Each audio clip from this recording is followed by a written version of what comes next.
Hello everyone, welcome back for another Bartender Sessions at Brass Hall. I'm Wolfman, and today I'm going to be making a drink called Something Fruity. It's a Brass Hall original cocktail.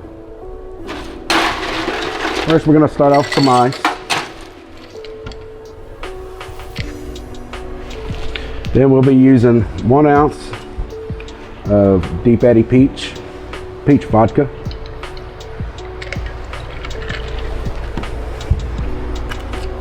Also 1 ounce of triple sec.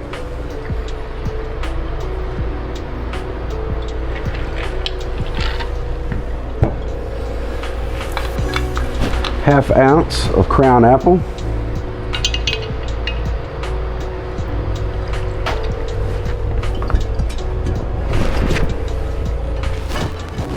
And a half ounce of Malibu.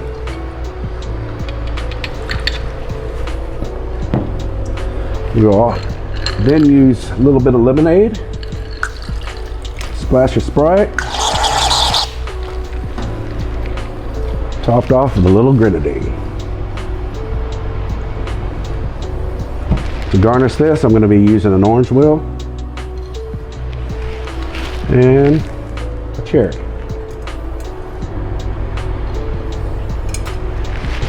And there you go. Next time someone asks for something fruity, tell them to come see me here at Brass Hall in Marble Falls.